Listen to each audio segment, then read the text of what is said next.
Praise the lord. ప్రభువైన యేసు నామములో అందరికీ వందనములు. యేసయ్య మాటను ఈ కార్యక్రమాన్ని వీక్షించడానికి ప్రేమతో నేను మిమ్మల్ని ఆహ్వానిస్తున్నాను. ఈ దినము యోహాను సువార్త 11వ అధ్యాయము 38 నుండి 44 వచనాలు ధ్యానించుకుందాం. యేసు మరలా తనతో మూలుగుచు సమాధి వద్దకు వచ్చెను. అది ఒక గుహ, దాని మీద ఒక రాయి పెట్టి ఉండెను. యేసు రాయి తీసివేయుడని చెప్పగా, చనిపోయిన వాని సహోదరి అయిన మార్తా, ప్రభువా, అతడు చనిపోయి 4 దినములైనవి గనుక ఇప్పటికీ వాసన కొట్టునని ఆయనతో చెప్పెను. అందుకు యేసు, నీవు నమ్మిన యెడల దేవుని మహిమ చూతువని నేను నీతో చెప్పలేదా అని ఆమెతో అనెను. అంతటా వారు ఆ రాయి తీసివేసిరి. యేసు కనులు పైకెత్తి, తండ్రి, నీవు నా మనవి వినినందున నీకు కృతజ్ఞతాస్తుతులు చెల్లించుచున్నాను. నువ్వు ఎల్లప్పుడూ నా మనవి వినుచున్నవని నేను ఎరుగుదును గాని నీవు నన్ను పంపితివని చుట్టూ నిలిచి ఉన్న ఈ జనసమూహము నమ్మునట్లు వారి నిమిత్తమై ఈ మాట చెప్పి తినెను. ఆయన అలాగూ చెప్పి, లాజరు బయటికి రమ్మని బిగ్గరగా చెప్పగా, చనిపోయిన వాడు కాళ్ళు చేతులు ప్రేత వస్త్రములతో కట్టబడిన వాడై వెలుపలికి వచ్చెను. అతని ముఖమునకు రుమాలు కట్టి ఉండెను. అంతటా యేసు, మీరు అతని కట్లు విప్పి పోనీయుడని వారితో చెప్పెను. ప్రియ దేవునికి బిడ్డలారా, దేవుడు చేసిన అద్భుతములు, యేసు ప్రభు చేసిన ఒక ఆశ్చర్య కార్యముల గురించి ఇక్కడ మనం చూస్తున్నాం. యేసు తను కన్నీళ్ళు ఇడవడం కాకుండా తను ఎంతగానో మూలుగుతూ బంధు మిత్రులు అక్క చెల్లెలు ఏడుస్తున్న ఏడుపును బట్టి ఎంతగానో ఆయన గుండెలు నొచ్చుకొని సమాధి దగ్గరికి వారితో పాటు కలిసి వెళ్ళారు. అది ఒక గుహ, దాని మీద ఒక పెద్ద రాయి పెట్టి ఉన్నారు. యేసుప్రభు వారు ఆ రాయి తీసివేయండి అని చెప్పినప్పుడు మార్తా ఒక మాట అంటుంది, అయ్యా, ఆయన చనిపోయి 4 రోజులు అయింది కదా, ఒకవేళ గనుక ఆ రాయి తీస్తే ఆ శవము కుళ్ళిపోయి వాసన కొడుతుందేమో. యేసుప్రభు వారు ఆ సొంత అక్క చెప్పిన మాటను బట్టి తను ఎంతగానో మనసులో నొచ్చుకొని అంటున్నాడు, అమ్మా, నీవు నమ్మిన యెడల దేవుని మహిమ చూతు అని నేను నీతో చెప్పలేదా? ప్రతి ఒక్క క్రైస్తవ బిడ్డలారా, ఈ సందేశం వింటున్న ప్రతి ఒక్క దేవుని బిడ్డలకు నేను తెలియచేసేది, యేసయ్య మనతో ఏం మాటలు చెప్తా ఉన్నాడో అది మనము ఖచ్చితంగా మన జీవితంలో నమ్మి తీరాలి. ఈ నమ్మకములో అనేక విధమైన రకాలు ఉన్నాయి. కొంతమంది సగం నమ్ముతారు, కొంతమంది అసలు నమ్మరు, కొంతమంది సందేహంగా నమ్ముతారు. అయితే ప్రభుకు కావాల్సింది నువ్వు సంపూర్ణంగా నమ్మాలి. ప్రభు ఏ మాట చెప్పినా ఆ మాట మీద పరిపూర్ణమైన విశ్వాసము, నమ్మకం పెట్టినప్పుడే దేవుని మహిమను మనము చూడగలం, దేవుని అద్భుత కార్యములు మనము చూడగలం. ప్రభువారు అక్కడ తెలియచేస్తున్నాడమ్మా, నువ్వు నమ్మితే దేవుని మహిమను నువ్వు చూస్తావు, నువ్వు చూడగలవు. అలా చెప్పి ఆమెను ప్రోత్సహించినప్పుడు ఆ రాయి వారు తీయడానికి ముందుకు వెళ్ళారు. ఆ గుహ దగ్గర నుంచి రాయి తీసివేశారు. యేసు ఆ గుహలో ఆ రాయి తీసిన తర్వాత గమనించండి, ఇక్కడ ఒక అద్భుతమైన సంఘటన చూస్తున్నాం. రాయి తీసినప్పుడు సమాధి లోపల ఉన్న శవము అందరి కళ్ళల్లో కనిపిస్తుంది. దాచి ఉంచినటువంటి శవము వారు చూడగలరు. కానీ యేసు మాత్రము రాయి తీసిన తర్వాత శవం చూడడానికి ఆసక్తి చూపించలేదు. ఆయన తన కనులు పైకెత్తి ప్రార్థన చేయడానికి తన సమయాన్ని కేటాయించాడు. ఎస్ అండి, ఈరోజు ఇందులో గొప్ప పాఠాన్ని మనం నేర్చుకోవాలి.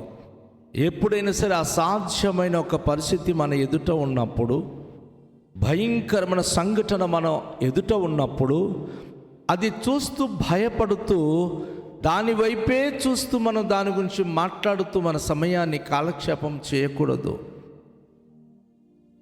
కానీ ఆ భయంకరమైన పరిస్థితి చూసే ముందు దేవుని వైపు మన కనులు పైకెత్తాలి. యేసు ప్రభువారు ఆ గుహలో ఉన్న శవం వైపు అయినా చూడలేదు. కనులెత్తి పైనున్న తండ్రి వైపు చూస్తూ తండ్రికి చక్కటి ప్రార్థన చేస్తున్నాడు. తండ్రి, నీవు నా మనవి వినినందున నీకు కృతజ్ఞతస్తులు చెల్లించుచున్నాను. నువ్వు ఎల్లప్పుడూ నా మనవి వినుచున్నావని నేను ఎరుగుదును. కానీ నీవు నన్ను పంపితవనని చుట్టూ నిలిచి ఉన్న ఈ జనసమూహము నమ్మునట్లు వారి నిమిత్తము ఈ మాటలు నేను చెప్పుచున్నాను. ఎంత అద్భుతమైన విషయం అండి. తన ప్రార్థనలో తండ్రి, ప్రతిరోజు వేకుజామున నేను చేసే ప్రార్థన, దినమంతా నేను చేసే ప్రార్థన, రాత్రి వేళ చేస్తున్న ప్రార్థన, ఎల్లప్పుడూ నేను ఏ సమయంలో ఏ ప్రార్థన చేసినా నువ్వు వినుచున్నావని నేను ఎరుగుదును. ప్రార్థన ఆలకించువాడు నీవు, ప్రార్థన ఆలకించే తండ్రివి మీరు.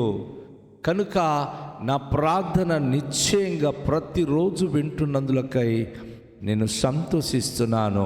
అయితే నీవు నన్ను పంపించినావని నా చుట్టూ నిలిచిన ఈ జనసమూహము నమ్మునట్లు వారి నిమిత్తము ఈ మాట నేను చెప్తున్నాను. ప్రార్థన ఒకవైపు చేస్తూ ఉన్నాడు, మరొక వైపు తన చుట్టూన్న ప్రజలు దేవుని నమ్మునట్లుగా, దేవుని యొద్ద నుండి యేసు ప్రభు వచ్చినట్లుగా అందరూ విశ్వాసముంచునట్లుగా విశ్వాసపు పలుకు ఒక మాట చెప్పబోతున్నాడు. ఆ చెప్పబోయే మాట కొరకు యేసయ్య ఎంత సిద్ధపాటు, ఎంత అద్భుతమైనటువంటి కృతజ్ఞత తండ్రి అయిన దేవునికి తెలియచేస్తూ, తండ్రి అయిన దేవుని ఎదుట ఒక ప్రత్యేకమైనటువంటి మాటను ఆయన తీసుకుంటున్నాడు. ఈ నిలిచి ఉన్నవారు అందరూ, ఈ జనసమూహములు అందరూ కూడా మిమ్మల్ని నమ్మునట్లుగా, లేక నేను మీ యొద్ద నుంచి వచ్చినట్టుగా వీరు నమ్మినట్లుగా, నమ్ముతున్నట్లుగా, నమ్మేటట్లుగా ఒక్క మాట నేను వారికి లేక ఆ సమాధిలో చెప్పబోతున్నాను. ఏంటమాట? ఆయన అలాగూ చెప్పి, లాజరు బయటికి రమ్మని బిగ్గరగా చెప్పాడు. నా సోదరి, నా సహోదరుడా, దేవునికి నువ్వు కృతజ్ఞతలు చెల్లిస్తూ అనుదినము దేవునితో నీకున్న బంధాన్ని, విశ్వాసమును సరిచూసుకొని నీ చుట్టూన్న ప్రజల జీవితాల్లో నువ్వు చేయబోతున్న కార్యములు, నువ్వు పొందబోయే కార్యములు దేవుని మహిమపరచున్నట్లుగా నువ్వు అది గ్రహించి ఏవైతే నీ నోటితో పలుకుతావో జనసమూహములు దేవుని పట్ల విశ్వాసము కలుగునట్లుగా, నువ్వు ఏ ప్రజల మధ్య ఉన్నావో ఆ ప్రజలు దేవునికి నమ్మునట్లుగా నువ్వు ఏమి పలుకుతావో ఆ మాటను ప్రభు జరిగిస్తాడు. యేసు ప్రభువారు విశ్వాసముతో తన్నిన దేవునికి మనవి చేసి, ప్రతిరోజు నేను చేసే ప్రార్థనను వింటున్నావు, ఎల్లప్పుడూ నా ప్రార్థనకు జవాబిస్తున్నావు నువ్వు. ఇప్పుడు ఈరోజు ఈ చిన్న ప్రార్థన ద్వారా నా చుట్టూన్న ప్రజలు మిమ్మును నమ్మునట్లుగా, మీ అందు విశ్వాసముంచునట్లుగా నేను ఈ మాట చెప్తున్నానయ్యా అని దేవునికి ఆయన అడుగుతున్నాడు. చాలామంది దేవునికి ఇంత సవినయంగా ప్రార్థన చేయరు. యేసు నామములో అయిపో అని చెప్పాడు కాబట్టి మనం చెప్పేద్దాం. నీలో విశ్వాసము లేకుండా ఎంత చెప్పినా జరగదు. ఏదైనా జరగాలంటే గుండె నిండా విశ్వాసం ఉండాలి.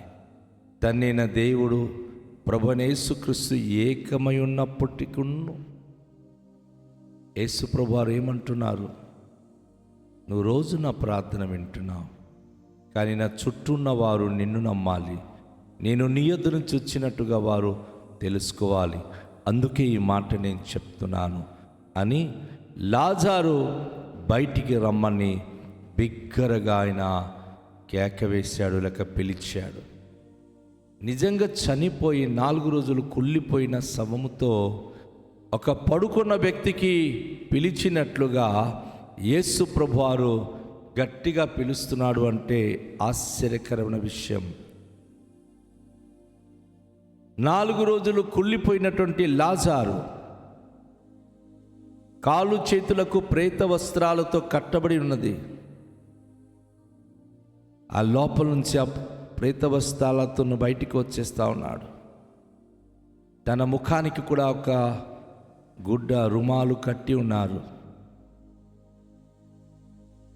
శవానికి ఎంతైతే వారు సుగంధ ద్రవ్యాలతో పూచి అది కుళ్ళిపోకుండా జాగ్రత్త పరుస్తారో అంతవరకు సిద్ధపాటు చేసి ఆ సమాధిలో ఉంచి ఉన్నారు. అద్భుతమైన విషయం. ఆ స్థితిలోనే ఆయన బయటికి నడిచి వచ్చేస్తూ ఉన్నాడు. అప్పుడు యేసుప్రభువారు, మీరు అతని కట్లు విప్పి పోనీయుడని వారితో చెప్తున్నాడు. కట్లు ఇప్పేయండి, అతని కట్లు మీరు తీసేయండి అని చెప్పినప్పుడు వారు ఆ కట్లు విప్పుతున్నారు. నా సోదరి, నా సోదరుడా, ఈరోజు విశ్వాసము నీ హృదయములో ఉంచినట్లయితే, నీ గుండె నిండా దేవుని యొక్క మాటలు నమ్మి అనుదినము తనకు ప్రార్థనలో భయభక్తి కలిగి జీవించినట్లయితే, నువ్వు అడిగినవి దేవుడు నిశ్చయంగా నీ జీవితంలో చేసి తీరుతాడు. రండి ప్రార్థన చేద్దాం. పరిశుద్ధుడా, ప్రేమమయుడైన యేసు ప్రభువా, మీ పరిశుద్ధ నామానికి స్తోత్రాలు. మా తండ్రి అయిన దేవా, మీకు వందనాలు. ప్రభు యేసు నామములో మిమ్మల్ని స్తుతిస్తున్నాం. మీ అందు విశ్వాసం ఉంచిన వారు చనిపోయినను బ్రతుకును అని మీరు చెప్పిన మాట నిజము. ఈరోజు విశ్వాసముతో మీ మహిమ కొరకు యేసు పిలిచినప్పుడు లాజరు సజీవముగా తిరిగి బయటికి వచ్చాడు. మేము కూడా మీ పట్ల పరిపూర్ణ విశ్వాసం కలిగి జీవిస్తే అనేక అద్భుతాలు మా జీవితంలో మీరు చేస్తారని నమ్ముతున్నాం తండ్రి. మీ పట్ల విశ్వాసం కలిగి జీవిస్తున్నాం తండ్రి. మీకే మహిమ, మీకే ఘనత, మీకే ప్రభావములు చెల్లిస్తూ ఈ సమయమున యేసు నామములో ప్రార్థిస్తున్నాము తండ్రి. ఆమేన్. అందరికీ షాలోం. ప్రభు మనను దీవించునుగాక.